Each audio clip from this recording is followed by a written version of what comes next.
Hello, everyone. Welcome back to Talks with Trav. I'm your host, Travis Diamond.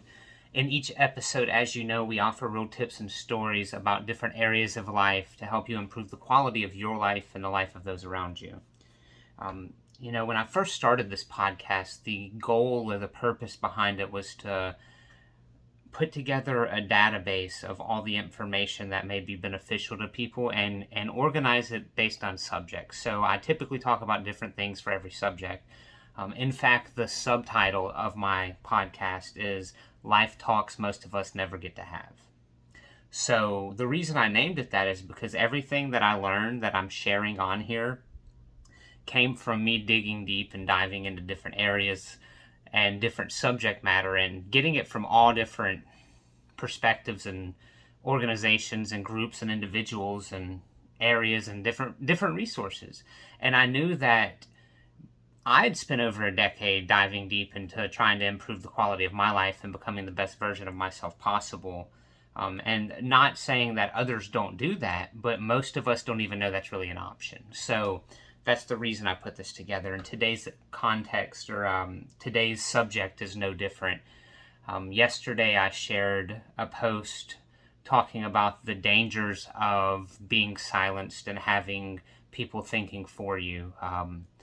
And, like I said in that post, I don't care if you don't want to think for yourself, think individually, and just go with whatever narrative you believe is right. I don't care one bit until you expect me to do the same. Then it's a problem. I have a very libertarian perspective on things. You do what you want, I'm going to do what I want. As long as what we're doing doesn't hinder anyone's lives, it doesn't matter.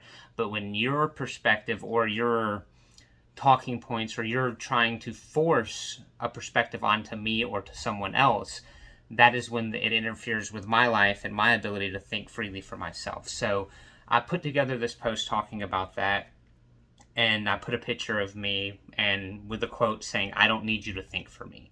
So that's what I'm going to title this episode, I Don't Need You to Think for Me. And to be completely honest, I have to give the credit for that statement to my dad. He and I were talking about something. I can't remember exactly what it was, but he was sharing with me how he was in a store or something along those lines, and the people that were working there were just kept trying to tell him what was best for him when he came in specifically to do one thing, and they kept trying to do all these other things. And finally he was like, I had to tell the lady, look, I know what I'm doing. I don't need you to think for me. And, I laughed at it because it was kind of humorous to me at the time. Just seeing my dad getting frustrated by someone doing their job, being customer service. But then I thought about it and I'm like, holy crap, he's right. Like, it's everywhere. You go into stores, you call online, you try to place an order for something, and everyone tries to get you to do what they want you to do. It is in the news media. It's bad in the news. And this isn't a right or left. This isn't political. This is everywhere. It is Fox News and CNN, MSNBC. It's all the major news outlets. They're all opinionated garbage that just try to force their agenda on you and tell you that if someone goes against you, you have to silence them. You have to you can't let them speak freely. So anyways, I just wanted to talk about that. I want to first share with you just a few quotes that I've come across in doing some research for this episode. I spent a lot of time. I spent a few weeks thinking about the best way to go about speaking on this because it is a controversial subject. And typically when you say everyone should be able to speak their mind freely, people automatically go to the absolute worst case fringe groups like a Nazi group, or should Nazis be able to speak freely? Well, my answer to that is anyone should have the right to voice their opinion, no matter how wrong it may be.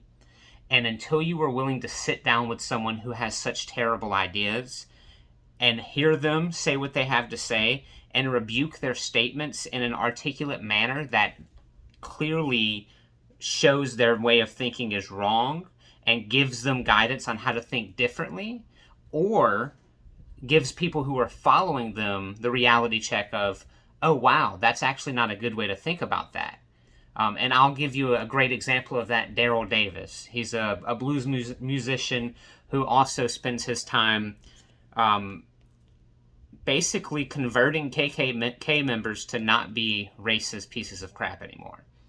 And I know it's pretty crazy, but he's I mean, look him up, Daryl Davis. He's someone who is very, very brilliant, and he has a way of letting someone basically insult him to his face repeatedly, and then he just goes and goes and goes. And throughout that hour or 2 hour, however long he talks to these people, he slowly picks apart their ideas, but not by telling them they're wrong, not by insulting and belittling them and getting angry, but by presenting counter perspectives that make them think, and it kind of backs them in a corner, and they're like, he's right. There's nothing else I can say other than my perspective on race is wrong. All right, so I think it's very important that we start taking time to do that with people who disagree with us. I am all for a good conversation. I don't want to say a debate, because a debate means you're not willing to hear the other person's perspective, rather that you're trying to prove yourself right. And nowadays, what they consider a debate's not a debate, it's a BS talking, like quick 2 minute, maybe 30-second, whatever talking points that you get to try to capture some screen time to be popular and be like, aha, I gotcha. So I want to share some quotes that I came across that I found very thought-provoking, and I hope that you guys find these thought-provoking as well. The first one is by Henry David Thoreau, who says, "Think for yourself, or others will think for you without thinking of you." What does that mean? To me, it means if you don't think for yourself and you allow others to tell you what to think, they're not thinking of your best interest, they're thinking of their own personal best interest, which I think is a lot of what we see in in the medias and social media even.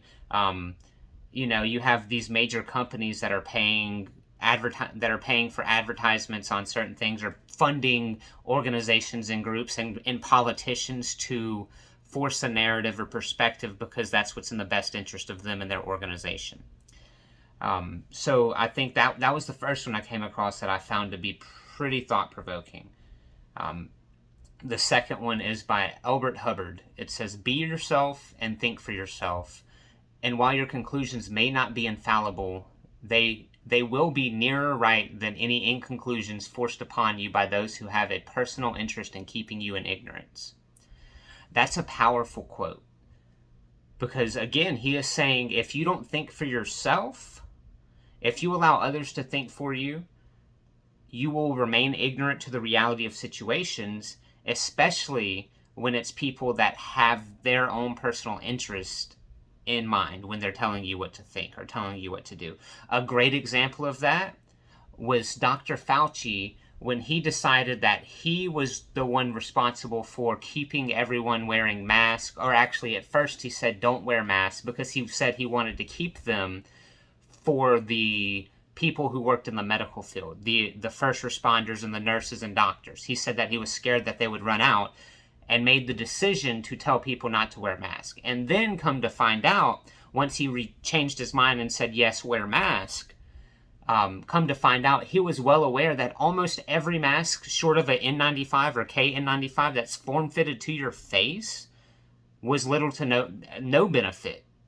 So that's someone taking their own personal interest, playing God essentially, and telling you what to do or what to think, and people didn't question it. But if you did question it, you were selfish. You're a terrible person. You want people to die. All of the worst things people said.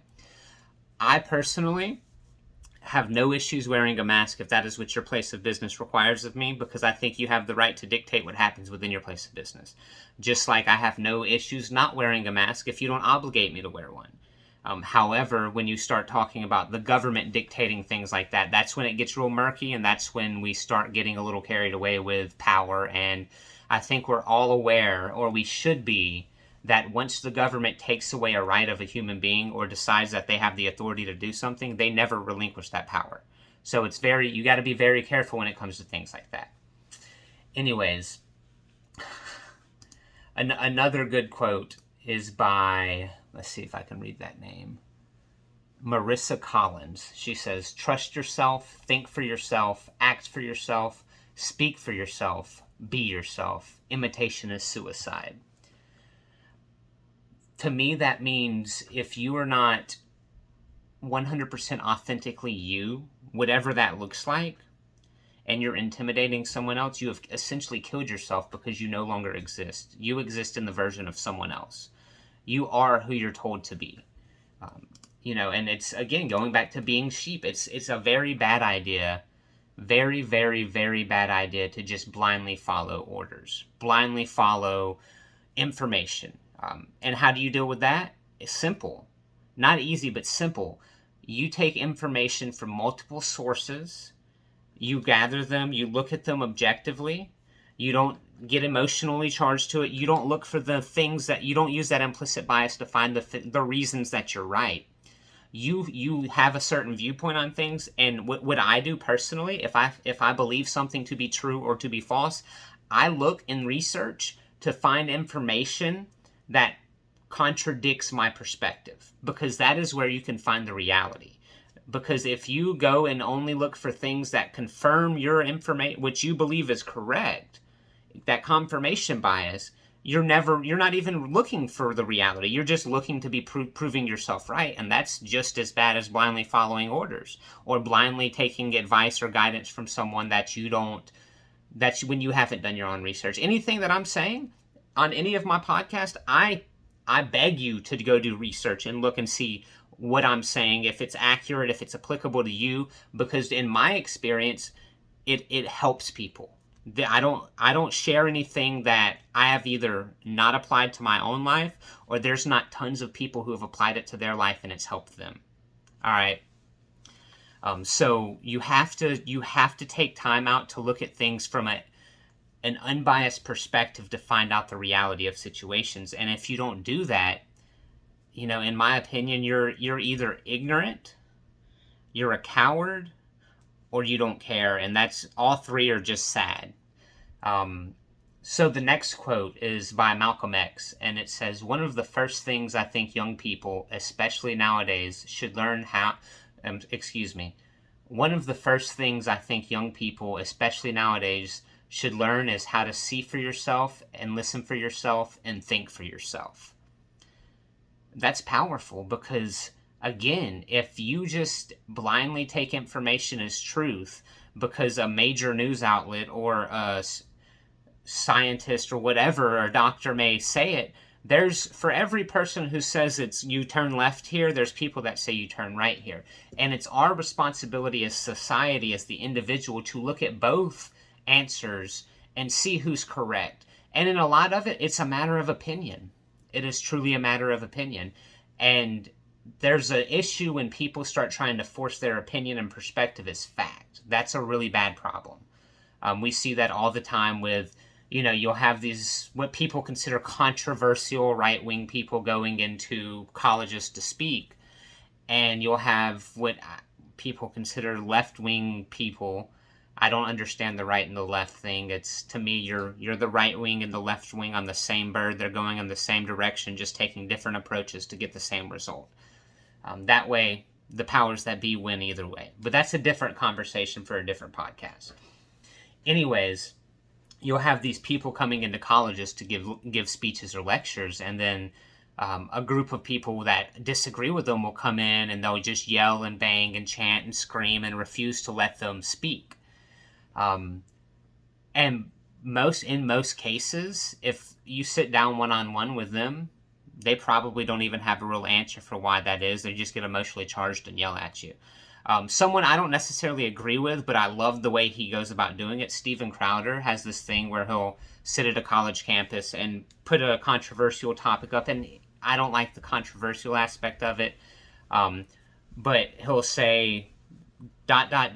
prove me wrong, and people will try to sit down with him, and sometimes there's really good conversation and back and forth discourse and dialogue, but most of the time it's people just yelling at him, calling him a phobe, a racist, things like that. And again, I don't necessarily agree with all of his viewpoints, but I love the fact that he's willing to sit down with people that he doesn't know their level of knowledge on the subject matter or anything, and he's willing to have that conversation with them, that open dialogue. And that's very important, because if you just take information, and I'm going to give you an example of a society that just took things at face value from the powers that be, and it turned into a terrible situation. And this may be an extreme example, I understand that, but the reality is it's a very slippery slope and can happen pretty easily. Nazi Germany. Do you think any of those people actually sat down and said, is this right? Should we do this? No, probably not. I don't know. I wasn't there, but I would imagine that most people in that country blindly followed what they were what they were told to do.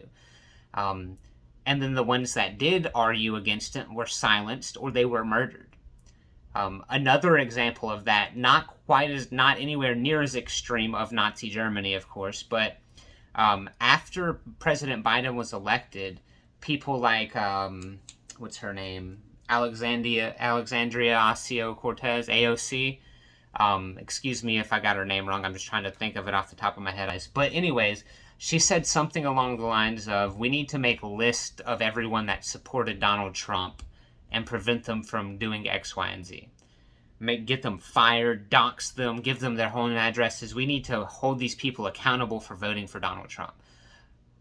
That is absurdly scary. That is insanity. It's very scary to have someone in politics in a position of power say, we need to get together a list of these people and basically blacklist them, prevent them from functioning in society. Kind of like America did to the Japanese during World War II. We need to get all of these people, and this wasn't a thought thing. This was because they were Japanese Americans or just Japanese. It's insanity because we were at war with Japan. I understand that part. We're at war with Japan. Let's not but I don't understand how you can willingly lock up an entire type of people, an entire race of people for any reason, let alone because they just happen to live in the country that their homeland's at war with. That's insanity. And it goes back to not thinking for yourself. I bet most Americans completely thought that was completely acceptable at that point in time. That would be kind of like if we go into some war with Russia, anyone who's a Russian American has to be locked up. That's a terrible way to go about it, terrible way of thinking. I'm going to recommend anyone listening to this podcast read the book 1984 by George Orwell. There's a lot of truth in that, a lot of reality in that, and it's honestly, it's kind of scary because when you look at what's going on today, you see a lot of those things coming. China has a social credit score. If you don't think the way they want you to think, your credit score gets dinged and you are deemed less of a valuable member of society. It's very scary. So anyways, I'm going to get back on topic. I went a little off the rail there, so forgive me for that.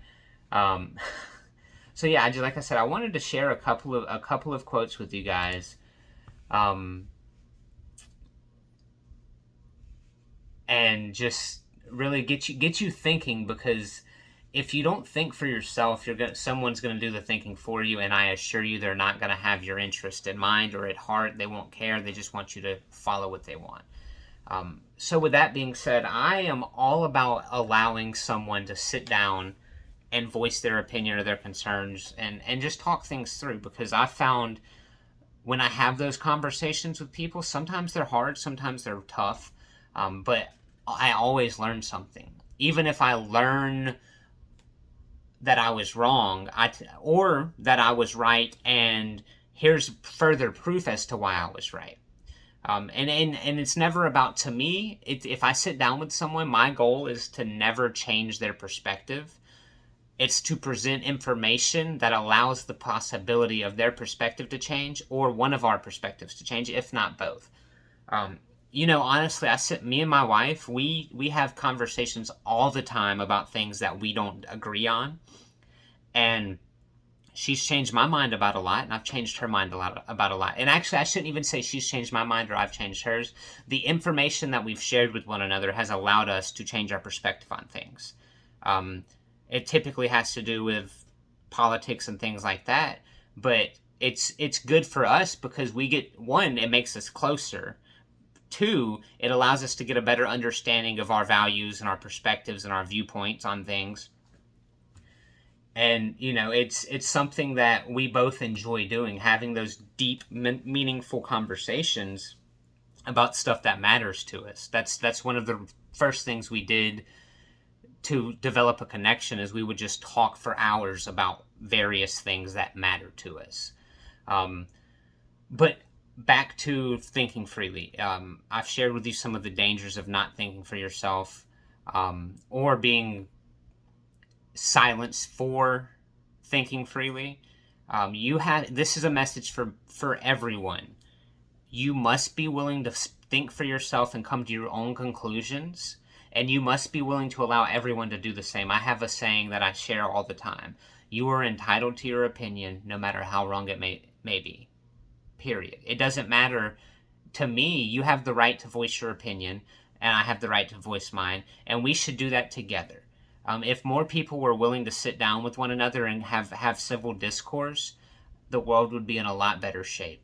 I see celebrities saying crazy things like, I would never sit down with this person because they're a racist or they're this or that. Do you think that if this person had a conversation with someone like Daryl Davis does, literally, I'm going to use him a couple more times probably, but he'll sit down with grand wizards and immortal warlocks or whatever the hell they're called, the weird ancient medieval things that the KKK has, and he'll sit down with these people and just let them insult him, and not just sit there and cower and take it, but he'll have conversation. And eventually he'll get to the point where they're like, I can't really argue with that. And he's had people give him their Klan outfits. Not just some, like well over 200 people have literally either mailed or handed him their Klan outfits. Like, it's crazy. And if we had more people that would be willing to have dialogue with one another about anything, it doesn't have to just be racism. It can be the socialism versus communism versus capitalism, whatever. The way that, religious versus non-religious, just getting a better understanding of people. Muslims and Christians, vegans and carnivores, or vegetarians and paleos or ketos, or everyone who has a differing opinion, instead of insulting and attacking someone, and they should actually sit down and have a conversation with them. I'm all for it. In fact, I'm going to put out an open invitation right now to anyone that wants to have discourse with me about anything that I talk about, or just to see if we have differing opinions, or maybe even the same. An open invitation to anyone that wants to come onto my podcast and share conversation with me, in the hopes that both of us can grow as people from the conversation, and anyone that listens to it can learn some new things. So feel free to reach out to me if you want to be on my podcast and talk about anything. We can agree on it, or we don't have to agree on it. It's no big deal. Either way, I'm more than happy to have those conversations for you. I want to share one more quote that ties into me talking about how important it is that you think for yourself and you give everyone the space to think for themselves. And this is by Voltaire. Think for yourself and let others enjoy the privilege to do the same. We have, again, a problem in society where nobody wants to think for themselves. Very few people do, and the people that do think for themselves, they're ridiculed. And it's sad. It's painstaking, honestly. It really sucks to see, because I believe there's so many people that would not be so miserable in life if they actually thought for themselves. Like, a lot of these people that get so aggressive and angry and I'll go both sides, because that's the typical term that's used. Well, the left do this with Antifa and the right do that with the KKK. Like, it's always the extreme examples. The reality is, I don't know a percentage, but well over half of the population is somewhere closer to the middle on everything. They're reasonable people, but you only have these extreme examples because that's the one that are most emotional provoking. Though, like, there's a saying in the news or in media, and that goes, if it bleeds, it leads. If it bleeds, it leads. That's the reason they share sad stuff on the news.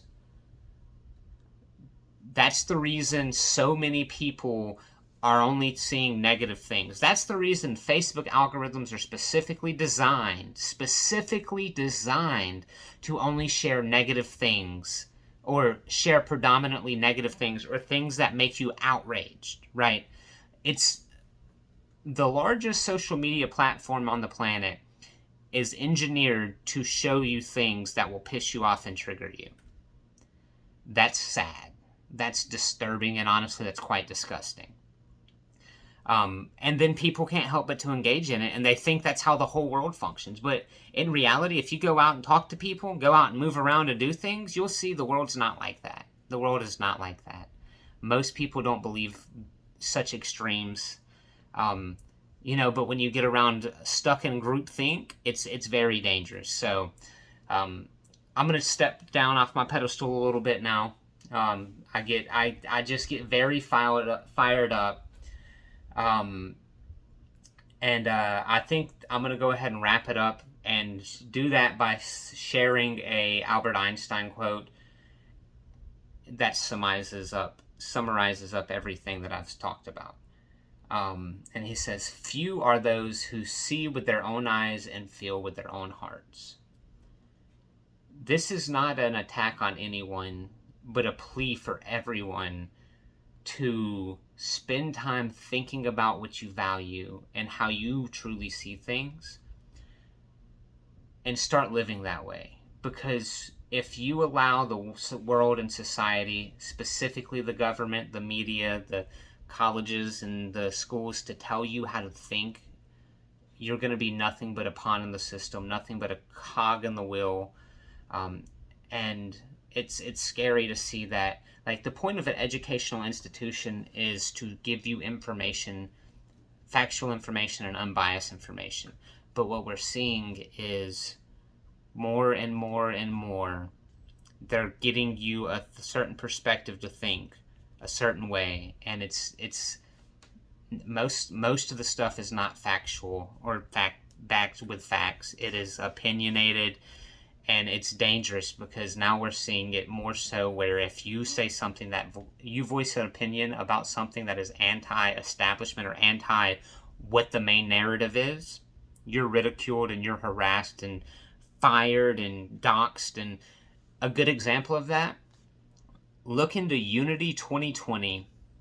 That was an organization, or is an organization, that was created by Brett Weinstein, trying to get people from both the left side of politics and the right side of politics that had mutual agreements on things, more centrist, to come together to offer a third candidate for the election outside of Trump and Biden.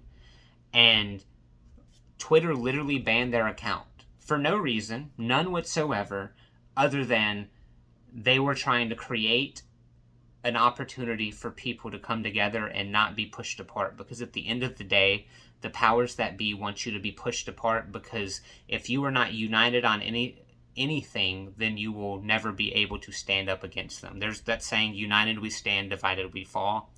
That is why everything is created for division and created to divide you and me and you and your neighbors and your friends and all of that. They want division because the more divisiveness they have in the world, the more control they have over it. With that being said, I'm going to go ahead and shut it down. Thank you guys for your time. It's always appreciated. I look forward to sharing more and hearing your feedback on this. And again, seriously, if you are someone that has interest in coming on my podcast and having some discourse and dialogue about various topics, shoot me a message. We can talk about it, see if it'll be beneficial for everyone to hear. I'm not worried about any topic. I'm more than happy to have conversation about any subject. And I do that with the hope that I can learn something and I can share something that can help change someone's life. So again, thank you for your time. It's always appreciated. Y'all take care.